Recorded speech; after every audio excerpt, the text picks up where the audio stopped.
coming up, Tim gets rattled extracting venom. There we go. Nice bite. Des goes down into the woods to feed the bears.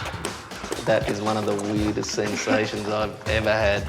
And Mel looks into the future in ultrasound. This is the first time that we're getting to see her unborn baby. Tigers, surely one of the most majestic of beasts. And for zoo handlers around the world, one of the most rewarding experiences around. But you have to be alert at all times. Just look at what happens to keeper Daniel when the cats decide to have a play.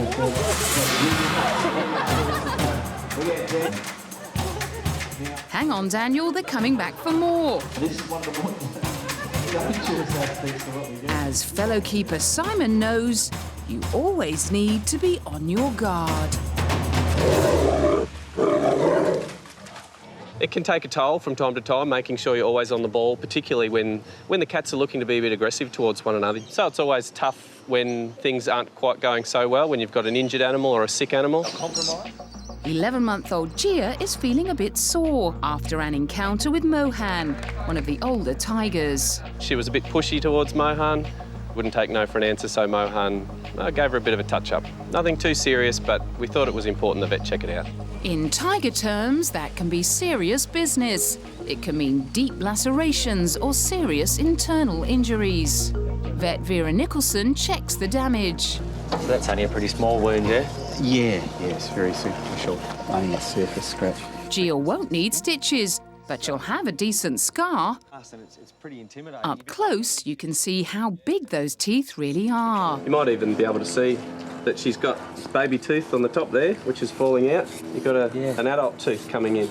So they're at that age where they're losing their baby teeth. Yeah, right. Around 12 months. The big thumper's right there behind her. Yeah, the adult canines are coming through. So very shortly we have smallish tigers with very big teeth. Yeah, OK. Gia's clearly not stressed by the visit to the vet. She's full of beans as the team heads off. Back at the display area, the guys are putting on another astonishing show for the public. Taj is 10 years old and weighs a hefty 195 kilos. Keeper Simon is as cool as a cucumber when Taj stretches out his massive frame to reach out for the milk. If Taj decides to move, Simon moves. Simple as that.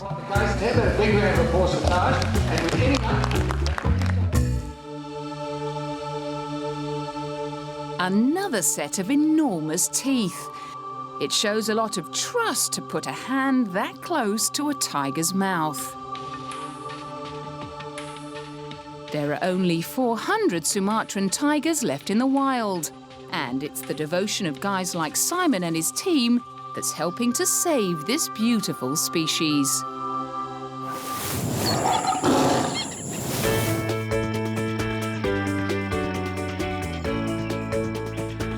These are brown bears, and yep, they're cute all right, but no matter how fond you were of Yogi Bear growing up, these guys aren't for cuddling. These two are Huggy and Pooh, and they're safely locked up for now, so Kirsty and Des can put out some food for them. Just look at those claws. You might think this doesn't look like a lot for a 300-kilo bear, and you'd be right. No, this is just a small... We just hide a little bit of it outside to get them moving around, and so we can show you what they would usually do to forage, and we like to feed them inside so we can see exactly what they're eating. And so the game of hide-and-seek begins, as our Des and Kirsty put out some tasty bites. They don't make them too difficult to find, though. Huggy and Pooh are Syrian brown bears, the smallest of the species. They eat plenty of fruit and veg, but every second day they get chicken and beef. Now, Kirsty, just explain what these are. These seats so they can have a seat to eat their fruit? No, they're definitely not seats. It's a puzzle feeder. So what we're going to do is put food inside, and just like a dog Kong, they have to roll it and work to get it out. Just makes it a bit more interesting for them, something to do. Before the guys let the bears out, they get to spend a bit of quality time with them. He looks big when he stands there, but you can appreciate how big he is if you get him to stand up. Stand up for us, big fella. A handful of peanut butter is all it takes for Pooh to stand up and show how big he is. Then, with only a whiff of hesitance, it's Dez's turn. Just keep your hand flat on the wire. Flat on the wire. And let him lick it off. Not too keen, Des. If you just hold your hand up nice Up and here? high. Yep, hold it up high, and he'll stand up. Oh, do I have to? He says. Come on, Pooh. Good boy. That there, and you just lick it through Yep. there. Good boy. That is one of the weirdest sensations I've ever had. Then it's out into the enclosure for a spot of fresh air. And Kirsty and Dez's hiding spots are no match for Huggy and Pooh. Then it's straight into the pool with a food puzzle. Life's pretty good when you can relax in your own private pool with a passion fruit. Perhaps Pooh and Huggy, like Yogi, are smarter than your average bear. Animal rescue, When the phone rings in the Williamson house, 27. it's action stations.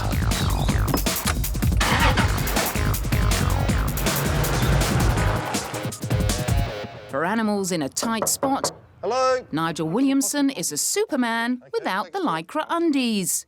Nigel and his wife Sharon run Nigel's Animal Rescue. It's not a job for the squeamish or faint-hearted. Okay, I can see him up there at the moment. He's sitting about halfway up the flue, so we're going to have to go outside and push him down and get him down into the bottom of it so we can get him out. Nigel is on call 24/7. He averages 16-hour days, covering the city and its surrounding areas. Whether they're up a tree, in a roof, down a chimney, under a house, in a lake, in a car engine, just about every type of situation you can think of, I've dealt with at some stage or another.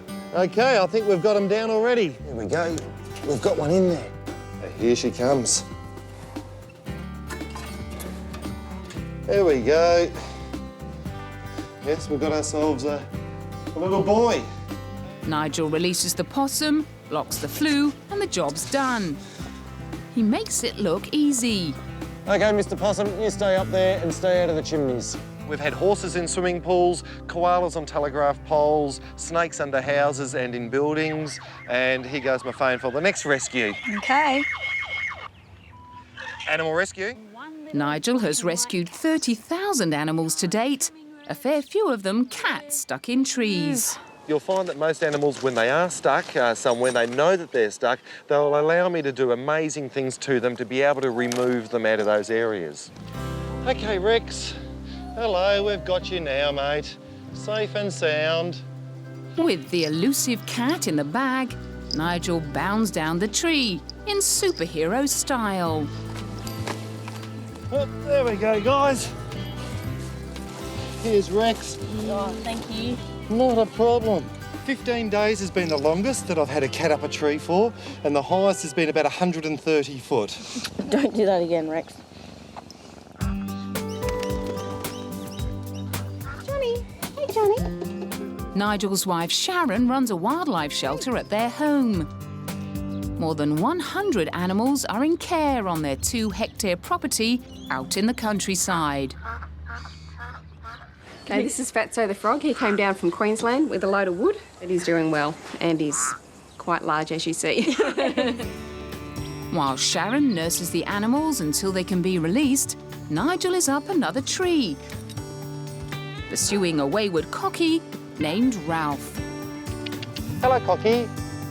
Hello, Cocky. You're going to dance. Okay, Alan, we've got him. There we go, Alan. Yeah, thanks very much, Nigel. Come on, over to Dad. G'day, Ralph. I'll tell you what, he's a beautiful bird. Oh, Let go of that. I'd like to rescue you anytime. The day finishes with rounding up a group of renegade ducks. Let's go. You can lead a duck to water, and apparently you can lead them out of it too.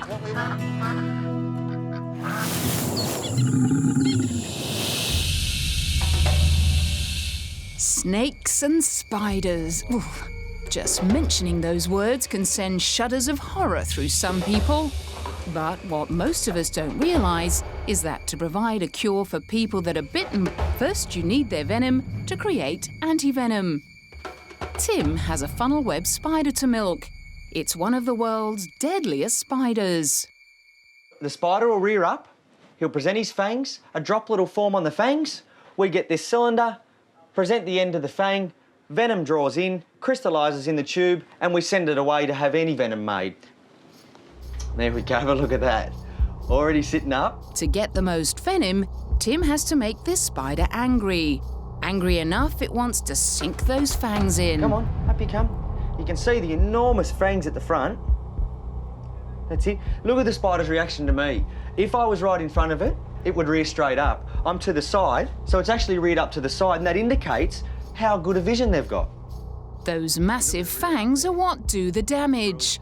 When they come down on their prey, it's going to be with an incredible thud. They may not weigh much, but they generate enough force to penetrate the skin of prey. And look, there's a droplet of venom. Not much, but enough. It's dangerous and painstaking work. Tim and the team need to milk 1,000 spiders to get a teaspoonful of venom. This is then sent off to the serum laboratories to be made into anti-venom. Jeez, look at that. Moving from deadly spiders to even deadlier snakes is all in a day's work. Now, here with me is Craig Adams, a venom expert at the Australian Reptile Park. Craig, what have you got here? Well, in here, Tim, I've got what's called the fierce snake, or the inland taipan, and it's far and away the most toxic land snake in the world.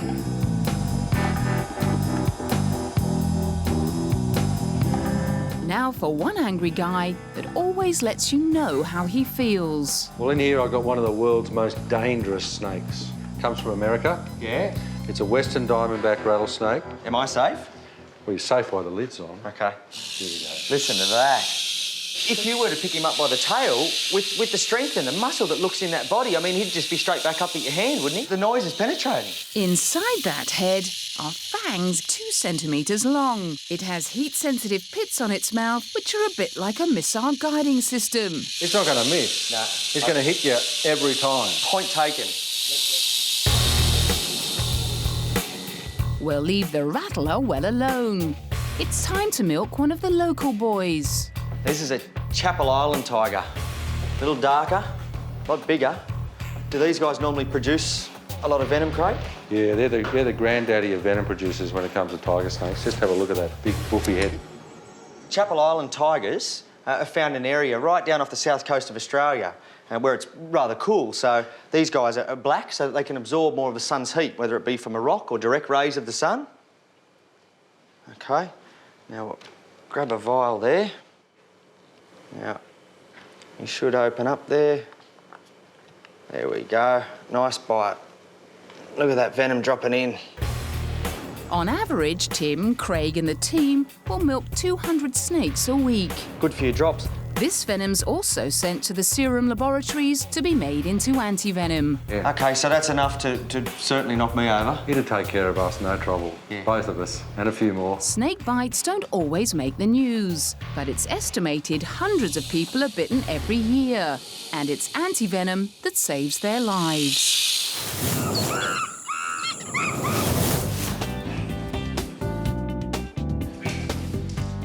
Marg Healy does her hospital rounds quietly, respecting the wild creatures in her care. He eats a lot. The Nature Park's Wildlife Hospital seems a world away from home from these little ones, but at least they can hear waves smashing onto the nearby beach. This wild coast is home sweet home for 60,000 little penguins. Occasionally, some like Blue need Marg's help. He had grass seeds in his eyes, and penguins and grass seeds don't mix. Blue's a cooperative character, and he's recovering beautifully. Boys tend to be worse than the girls. They just don't cope with captivity well. The girls tend to settle and just cope. Marg is still fascinated by her patients, even after 22 years on the job. Their bellies are right down here. And if you want to have a feel, you can actually feel heads if you push hard enough, fish heads. Oh my goodness. So he's had 10 fish. Next is Crimson, with a gash on his leg. He's had 5 days of antibiotics, so the infection's definitely gone. Hey, it looks like they're having a penguin party over in the corner. Yeah, the next pool we design isn't going to have corners. They always go for the corners. Prior to release, the final test the penguin patients have to pass is a 3-hour swim. Then Mark checks to see if water has got under their feathers. If they're waterproof, it's back into the wild. Field researcher Leanne Renwick is taking us to meet some of the locals. So this is a check you do every 2 weeks? It is, that's right. Helps us to monitor the breeding success of the penguins. So we'll just have a look. Oh, fantastic. Wow. 2 big fat chicks. They're a bit smelly though. They're very smelly. It's all that fish they eat. These 2 are 6 weeks old and very soft and fluffy, but they'll soon start growing their adult feathers. Not long after that, they'll be ready for release into the sea. Once their weight's recorded, the checkup is complete. So this chick weighs just over 1 kilo. Time to go back home? And wait for Mum and Dad to come back with dinner. That's right. Back at the pool, Crimson is looking good for a release today. But first of all, Mark has to fish him out of the pool and give him a check. But as you can see, they're very, very fast. Because they hate this, but you tip them on the back. It's important the birds are completely waterproof, otherwise they can't stay in the water and feed themselves. Beautiful and fluffy. Crimson is microchipped and it's quickly off to the beach. Just tip it over gently. Yep. Okay, Crimson, off you go, little guy. That way.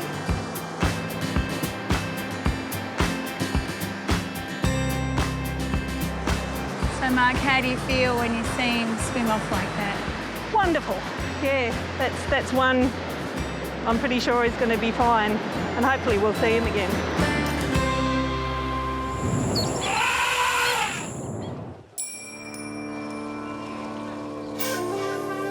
This is Kulab, and although it's hard to tell by looking at her, this beautiful Asian elephant is 5 months pregnant. This is big news for the zoo, because not 1, but 2 of its elephants are now expecting. And zookeeper Tully Johns is over the moon.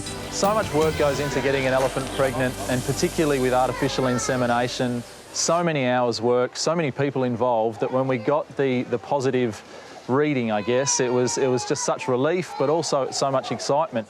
The last time we met this cheeky 10-year-old, she was charming Nikki with her artistic talents. What are you doing, Kulab? We're putting a lot of thought into it today. Oh, good girl. But today, it's all about the baby.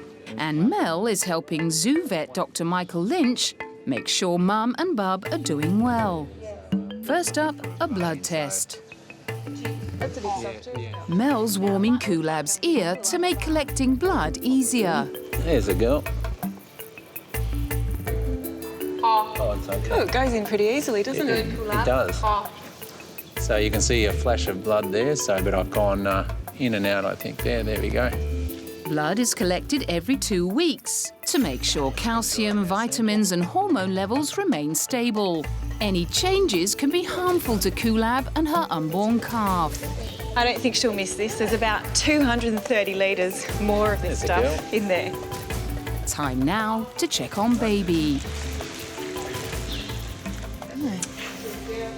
Obviously, a health check is crucial in any pregnancy, but today's examination for Kulab is extra special because she's never been pregnant and this is the first time that we're getting to see her unborn baby. As an elephant's skin is extremely thick, Michael needs to go deep inside to get a clear picture of what's happening.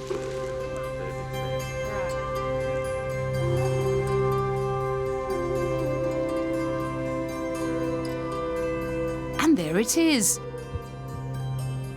It's amazing. As pregnancies are 22 months in duration, this little one won't be making an appearance for a while. But as far as first impressions go, Michael couldn't be happier. Coolab's doing fine. Back at home, proud father-to-be Bong Su is getting ready to make Australian history. He's awaiting the birth of 3 offspring around the country. Well, Coolab, it won't be long before we hear the pitter-patter of not-so-little feet. And you can expect another episode of Danger Wild Animals real soon.